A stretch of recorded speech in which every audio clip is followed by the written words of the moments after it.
বিচার বহির্ভূত হত্যার অভিযোগে উত্তপ্ত পাকিস্তান। পুলিশের অভিযানে গেল ৮ মাসে নিহত ৯ শতাধিক, দাবি মানবাধিকার সংস্থার। অপরাধ কমানোর পক্ষে সাফাই নিরাপত্তা বাহিনী। গাজায় অব্যাহত ইসরায়েলি বর্বরতা, হামলায় নিহত ২। পশ্চিম তীরেও চলছে আগ্রাসন। তেল আবিবকে যুদ্ধবিরতি মেনে চলতে শান্তি পরিষদকে চাপ প্রয়োগের আহ্বান হামাসের। চুক্তি ছাড়াই শেষ হয়েছে মার্কিন মধ্যস্থতায় রাশিয়া ইউক্রেন বৈঠক। ডোনেস্ক ইস্যুতে আগের অবস্থায় অনড় দুই পক্ষই, জানালেন জেলেনস্কি। পাল্টাপাল্টি হামলা অব্যাহত। এবং দেশে দেশে শুরু হলো সিয়াম সাধনার মাস। ইন্দোনেশিয়া ও পাকিস্তানের মসজিদে মসজিদে মুসল্লিদের তারাবির নামাজ আদায়। গাজায় ধ্বংসস্তূপের মধ্যেই ইফতার আয়োজন। জেনেভায় আলোচনা শেষ হতেই মধ্যপ্রাচ্যে ইরান রাশিয়ার যৌথ মহড়া। ওয়াশিংটনের সঙ্গে সম্পর্ক উন্নয়নে মস্কোয় ইউরেনিয়াম পাঠাবে তেহরান। ৩ বছর বন্ধ থাকবে কার্যক্রম।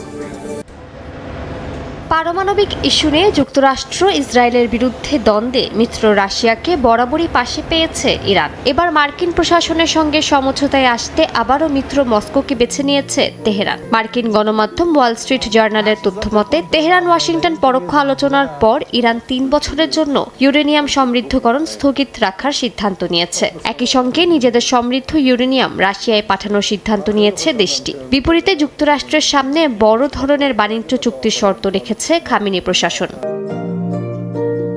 প্রতিবেদনে আরও বলা হয়, রাশিয়ায় পাঠানো ইরানের সমৃদ্ধ ইউরেনিয়াম দিয়ে অন্তত 12টি বোমা বানানো সম্ভব। এর আগেও 2015 সালে প্রায় 11,000 কেজি ইউরেনিয়াম মস্কোতে পাঠিয়েছিল তেহরান। এদিকে জেনেভায় ইরান যুক্তরাষ্ট্র আলোচনা শেষ হওয়ার পরেই মস্কোকে নিয়ে যৌথ সামরিক মহড়া শুরু করছে তেহরান। ইরানি বার্তা সংস্থা ISN এর বরাত দিয়ে বার্তা সংস্থা AFP জানিয়েছে, ওমান সাগর এবং উত্তর ভারত মহাসাগরে ইরান ও রাশিয়ার যৌথ নৌ মহড়া অনুষ্ঠিত হবে। বন্দর আব্বাসে ইরানের সেনা ও নৌবাহিনীর যৌথ মহড়াও হবে। সামুদ্রিক হুমকি মোকাবিলা ও নিজেদের নিরাপত্তায় যৌথ পদক্ষেপের অংশ হিসেবে এই পদক্ষেপ নেওয়া হয়েছে। ইন্দোনেশিয়ার জাকার্তায় দক্ষিণ পূর্ব এশিয়ার বৃহত্তম মসজিদ ইস্তিকলালে বুধবার রাতে তিল ধারণের জায়গা ছিল না। ধর্মপ্রাণ হাজারো মুসল্লি এখানে প্রথম তারাবির নামাজে অংশ নেন, দোয়া করেন নিজ দেশ ও বিশ্ব শান্তির জন্য। পাকিস্তানের আকাশে বুধবার সন্ধ্যায় পবিত্র রমজান মাসের চাঁদ দেখা যাওয়ার পরপরই করাচি, লাহোর ও ইসলামাবাদের বড় বড় মসজিদে মুসল্লিরা ভিড় করতে শুরু করেন। লাখ লাখ মানুষ এদিন প্রথম তারাবির নামাজে শরিক হন। নামাজ শেষ হওয়ার পর বাজারগুলোতে উপচে পড়া ভিড় দেখা গেছে। রমজান ঘিরে আবেগঘন পরিবেশ ছিল ইরাকের মসুলে। 2017 সালে আইএসের সাথে যুদ্ধের সময় ধ্বংস হওয়া আল নুরি মসজিদে দীর্ঘ 9 বছর পর প্রথমবার ইফতার ও তারাবিহ আয়োজিত হয়েছে। এদিন রাজধানী বাগদাদেও বিভিন্ন মসজিদে নামাজ আদায় করেন মুসল্লিরা। পরে সবাই মিলে ইফতার করেন। পবিত্র রমজানের প্রথম দিন ধ্বংসস্তূপের মাঝেই ইফতার করেছেন গাজার ফিলিস্তিনিরাও। গাজা সিটির বিধ্বস্ত ভবনের সামনে দীর্ঘ টেবিল সাজিয়ে পরিবারগুলো একসঙ্গে ইফতার করে।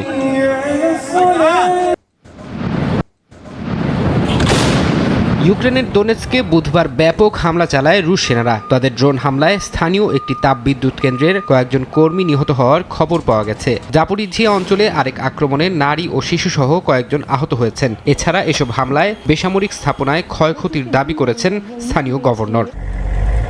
জবাবে কুর্স্ক ও জাপোরিঝিয়া অঞ্চলে পুতিন বাহিনীর অবস্থান লক্ষ্য করে পাল্টা হামলা চালিয়েছে ইউক্রেন। গুলি ও ড্রোন হামলায় কয়েকজনের প্রাণহানির খবর পাওয়া গেছে। ক্রাসনোদর অঞ্চলে ইউক্রেনীয় বাহিনীর হামলায় একটি তেল শোধনাগারে ভয়াবহ আগুন ছড়িয়ে পড়ে। রুশ কর্তৃপক্ষের দাবি, কয়েক ঘন্টার চেষ্টায় আগুন নিয়ন্ত্রণে আনা সম্ভব হয়েছে। এদিকে চলমান যুদ্ধ বন্ধে যুক্তরাষ্ট্রের মধ্যস্থতায় ইউক্রেন ও রাশিয়ার মধ্যে 2 দিনব্যাপী শান্তি আলোচনা শেষ হয়েছে। বুধবার জেনেভায় বৈঠক মাত্র 2 ঘন্টা স্থায়ী হয়। আলোচনার বিষয়বস্তু বা কোনো বিষয়ে ঐকমত্য হয়েছে কিনা সে সম্পর্কে রাশিয়া ও ইউক্রেন কোনো পক্ষই বিস্তারিত কিছু জানায়নি। ইউক্রেনের প্রেসিডেন্ট ভলোদিমির জেলেনস্কি জানিয়েছেন, রক্তক্ষয়ী যুদ্ধ বন্ধে মার্কিন মধ্যস্থতায় কিছু অগ্রগতি হলেও ডোনেৎস্ক অঞ্চলের নিয়ন্ত্রণ এবং অধিকৃত ভূখণ্ডের ভাগ্য নিয়ে 2 পক্ষ এখনও অনড় অবস্থানেই আছে। ইউক্রেন ইস্যুতে ইউরোপের সঙ্গে রাশিয়ার বাড়তে থাকা উত্তেজনার মধ্যেই জার্মানিতে মহড়া চালিয়েছে ন্যাটো। বুধবারের এই মহড়ায় অংশ নেয় মিত্রবাহিনীর হাজার হাজার সেনা ও সামরিক যান। বাল্টিক সাগর অঞ্চলে রাশিয়ার হাইব্রিড যুদ্ধ এবং সমুদ্র তলদেশের অবকাঠামোতে হামলার হুমকি মোকাবিলায় এই শক্তি প্রদর্শন করা হচ্ছে। অধিকৃত পশ্চিম তীরে নতুন করে তাণ্ডব চালিয়েছে ইসরায়েলি বাহিনী। জেনিনের কাছে সিলাত আল হারিথিয়া গ্রামে অভিযান চালায় আইডিএফ। সেখানে হামাসের এক সদস্যের বাড়ি শক্তিশালী বিস্ফোরক দিয়ে গুড়িয়ে দেওয়া হয়। বিভিন্ন আবাসিক ভবনে চালানো হয় তল্লাশি। এদিকে গাজা উপত্যকায় বুধবারও অব্যাহত ছিল ইসরায়েলি ড্রোন হামলা ও গোলাবর্ষণ। গাজার উত্তরাঞ্চলে ধ্বংস হয়ে যাওয়া নিজের বাড়ির অবস্থা দেখতে যাওয়ার পথে ড্রোন হামলায় প্রাণ হারিয়েছে এক শিশু। এছাড়া খান ইউনিসের বানি সুহেইলা এলাকায় গুলিতে প্রাণ গেছে এক যুবকের। গাজার মধ্য ও দক্ষিণাঞ্চলেও দখলদার বাহিনীর হামলায় আহত হয়েছেন আরও বহু ফিলিস্তিনি।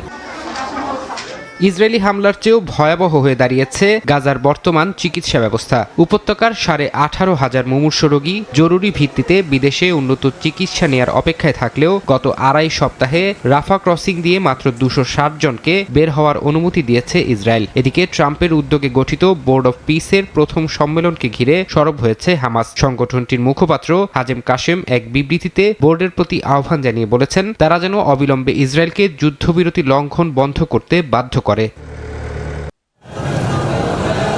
পাকিস্তানের পাঞ্জাবে শিয়া সুন্নি উত্তেজনা। বিভিন্ন শহর থেকে আল কায়দা ও অন্যান্য সশস্ত্র গোষ্ঠীর সদস্য গ্রেপ্তার কেন্দ্র করে একের পর এক সহিংসতার ঘটনা ঘটছেই। আর এসব অপরাধ কঠোর হস্তে দমন করতে নানা পদক্ষেপ নিচ্ছে পুলিশ বাহিনী। দেশটির শীর্ষ মানবাধিকার সংস্থা হিউম্যান রাইটস অব পাকিস্তান জানায়, 2025 সালের এপ্রিল থেকে ডিসেম্বর এই 8 মাসে পাঞ্জাবে অন্তত 924 জন নিহত হয়েছেন পুলিশের সঙ্গে বন্দুকযুদ্ধে। তাদের দাবি, এর বেশিরভাগই বিচার বহির্ভূত হত্যা। 670টির বেশি অভিযানের তথ্য সংগ্রহ করে এই প্রতিবেদন প্রকাশ করা হয়েছে। এই হত্যাকাণ্ডের কেন্দ্রবিন্দুতে পাঞ্জাব পুলিশের বিশেষ ইউনিট ক্রাইম কন্ট্রোল ডিপার্টমেন্ট বা সিসিডির নাম রয়েছে। পাঞ্জাবের মুখ্যমন্ত্রী মরিয়াম নওয়াজ শরীফের অধীনে গত বছর এপ্রিলে গঠিত হয় এই ইউনিট। লক্ষ্য ছিল সংগঠিত অপরাধ ও ডাকাতি দমন, কিন্তু গঠনের পর থেকেই বন্দুকযুদ্ধ বেড়ে যাওয়ার অভিযোগ উঠেছে। এইচআরসিপি বলছে, বেশিরভাগ এফআইআরে একই ধরনের বর্ণনা পাওয়া গেছে। রাতে সন্দেহভাজনদের থামাতে গেলে তারা আগে গুলি চালায়, পরে পুলিশ আত্মরক্ষায় গুলি করে। এতে একজন মারা যায়, বাকিরা পালায়। অনেক ক্ষেত্রে ভাষা একেবারে হুবহু মিলে গেছে, যাকে কপি পেস্ট বলে সন্দেহ করছে সংগঠনটি। অন্যদিকে সিসিডির দাবি, তাদের অভিযানে সম্পত্তি সংক্রান্ত অপরাধ 60% বেশি কমেছে। তারা বলছে এটি ইন্টেলিজেন্স ভিত্তিক পুলিশিং। তবে মানবাধিকার কর্মীরা সতর্ক করছেন, অপরাধ দমন করতে গিয়ে যদি বিচার প্রক্রিয়া এড়িয়ে হত্যা করা হয়, তাহলে আইনের শাসনই দুর্বল হবে। থাইল্যান্ড কম্বোডিয়া যুদ্ধবিরতি স্বাক্ষর হলেও মাঠের চিত্র কিছুটা ভিন্ন। কম্বোডিয়ার প্রধানমন্ত্রী হুন মানেত অভিযোগ করে বলেছেন, গত বছরের সংঘর্ষের পরও থাইল্যান্ডের সেনারা কম্বোডিয়ার ভূখণ্ডে অবস্থান করছে। তিনি উল্লেখ করেন, কন্টেইনার ও সীমান্তে তারকাটা বসানোয় প্রায় 80,000 মানুষ এখনও বাড়ি ফিরতে পারেনি। শান্তি এবং স্থিতিশীলতা ফিরিয়ে আনতে তিনি যৌথ সীমান্ত কমিশন ব্যবহারের ওপর জোর দিয়েছেন, যা চুক্তি ও আন্তর্জাতিক প্রমাণের ভিত্তিতে কাজ করবে। মানেত আশা প্রকাশ করেছেন যে মার্কিন প্রেসিডেন্ট ডোনাল্ড ট্রাম্পের বোর্ড অফ পিস সীমান্তের উত্তেজনা কমাতে গুরুত্বপূর্ণ ভূমিকা রাখতে পারবে। বোর্ডটি মূলত গাজা শান্তি পরিকল্পনা তদারকি করতে তৈরি হয়েছিল, তবে এখন তা সীমান্ত বিরোধ নিরসনে আন্তর্জাতিক সংস্থা হিসেবে কাজ করতে পারে। তিনি স্পষ্ট জানান, কম্বোডিয়ার সংবিধান তাদের ভূখণ্ডে কোনো বিদেশি সামরিক ঘাঁটির অবস্থান সমর্থন করে না। বাংলাদেশে হয়ে যাওয়া সাম্প্রতিক নির্বাচনকে শান্তিপূর্ণ অভিহিত করে ভারতের নির্বাচন কমিশনের কঠোর সমালোচনা করেছেন পশ্চিমবঙ্গের মুখ্যমন্ত্রী মমতা বন্দ্যোপাধ্যায়। নির্বাচন কমিশনের কর্মকাণ্ড নিয়ে ব্যাপক অসন্তোষ জানিয়েছেন তিনি। মমতার এসব বক্তব্য তীব্র রাজনৈতিক বিতর্কের জন্ম দিয়েছে। বাংলাদেশ নিয়ে উচ্ছ্বাস এবং নিজ দেশের নির্বাচন কমিশন নিয়ে বিরূপ মনোভাব প্রকাশের জন্য মমতার বিরুদ্ধে সমালোচনায় মেতে উঠেছেন বিজেপি নেতারা। প্রভাবশালী ভারতীয় সংবাদ মাধ্যম এনডিটিভির প্রতিবেদনে বলা হয়েছে, পশ্চিমবঙ্গের মুখ্যমন্ত্রী মমতা বন্দ্যোপাধ্যায় সম্প্রতি বাংলাদেশের নির্বাচনকে উদাহরণ হিসেবে তুলে ধরে ভারতের নির্বাচন কমিশনের সমালোচনা করায় রাজনৈতিক মহলে বিতর্ক সৃষ্টি হয়েছে। তিনি বলেছেন, বাংলাদেশে নির্বাচন শান্তিপূর্ণভাবে সম্পন্ন হয়েছে, যা দেখার মতো বিষয়। রাজ্য সচিবালয় নবান্নে সাংবাদিকদের সঙ্গে কথা বলতে গিয়ে মমতা বলেন, বাংলাদেশে নির্বাচন শান্তিপূর্ণভাবে শেষ হয়েছে। অনেকেই ভেবেছিলেন সহিংসতা হবে, কিন্তু ভোট শান্তিতেই হয়েছে। অন্যদিকে ভারত একটি গণতান্ত্রিক দেশ হলেও নির্বাচন কমিশনের ভয় ও হুমকি ধামকির সংস্কৃতি গণতন্ত্রকে ক্ষতিগ্রস্ত করছে।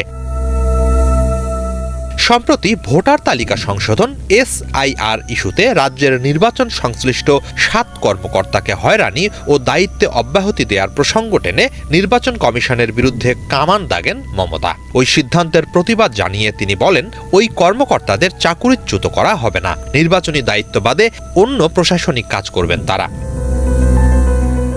নির্বাচন কমিশনের উদ্দেশ্যে মমতা প্রশ্ন করেন, ইলেকটোরাল রেজিস্ট্রেশন অফিসার EROদের কেন বরখাস্ত করা হলো, তাদের অপরাধ কি? যদি কেউ ভুল করে থাকে তা রাজ্য সরকারকে জানানো যেত। শাস্তি দেওয়ার আগে তাদের আত্মপক্ষ সমর্থনের সুযোগ দেয়া হয়নি বলেও অভিযোগ করেন মুখ্যমন্ত্রী। সংশ্লিষ্ট কয়েকজনকে তিনি ব্যক্তিগতভাবে চেনেন এবং তারা পরিশ্রমী কর্মকর্তা বলে উল্লেখ করেন তিনি। ভোটার তালিকা সংশোধন নিয়ে নরেন্দ্র মোদীর বিজেপি সরকারের দিকে আঙুল তুলে মুখ্যমন্ত্রী বলেন, গণতন্ত্রকে ধ্বংস করার চক্রান্ত, সুপার তুঘলকই রাজ চলছে, কোনো নাম যুক্ত হচ্ছে না, শুধু বাদ দেয়া হচ্ছে। এদিকে মমতা বন্দ্যোপাধ্যায়ের এসব বক্তব্যে তেলে বেগুনে জ্বলে উঠেছে বিজেপি। এসব বক্তব্যের কড়া সমালোচনা জানিয়ে আসানসোলের বিজেপি বিধায়ক অগ্নিমিত্রা পাল বলেছেন, বাংলার সীমান্তবর্তী আসনগুলোতে জামায়াতের বিজয়ে মমতা বন্দ্যোপাধ্যায় খুশি। বাংলাদেশের নির্বাচনের ফলাফল নিয়ে তিনি উচ্ছ্বসিত, কারণ তিনি জামাতের বি টিম চালাচ্ছেন। নির্বাচন কমিশনকে তুঘলকি কমিশন বলে কটাক্ষ করার জন্য মমতার ওপর খড়গহস্ত হন অগ্নিমিত্রা। মমতাকে আক্রমণ করে তিনি বলেন, নির্বাচন কমিশন নিয়ে অসন্তুষ্ট হলে আদালতে যাওয়া উচিত, কিন্তু কমিশনকে তুঘলকি বলা সমর্থনযোগ্য নয়। মমতার তীব্র সমালোচনা করেছেন বিজেপির আইন প্রণেতা সুধাংশু ত্রিবেদীও। তিনি বলেন, সুপ্রিম কোর্ট স্পষ্ট করেছে যে ভোটার তালিকা সংশোধন SIR একটি স্বচ্ছ প্রক্রিয়া এবং নিয়মিত বিরতিতে তা পরিচালিত হয়। বিজেপি দাবি করেছে বাংলাদেশ থেকে পশ্চিমবঙ্গে অনুপ্রবেশ হচ্ছে এবং তৃণমূল তার নিজের ভোট ব্যাংক বাড়ানোর জন্য সমর্থন করছে। অন্যদিকে অনেক সমালোচকের মতে SIR এর মাধ্যমে অনুপ্রবেশের অভিযোগ তুলে বিরোধীদের অনেক ভোটারকে তালিকা থেকে বাদ দেয়া হচ্ছে। এর মাধ্যমে বরং বিজেপি নিজের ভোট ব্যাংক বাড়ানোর চেষ্টা করছে। এদিকে বাংলাদেশের দিক থেকে নানা সময়ে ভারতীয় অনেক নাগরিক, বিশেষ করে দেশটির সংখ্যালঘু অনেক মুসলিমকে বাংলাদেশি দাবিতে পুশ ইনের গুরুতর অভিযোগ আছে।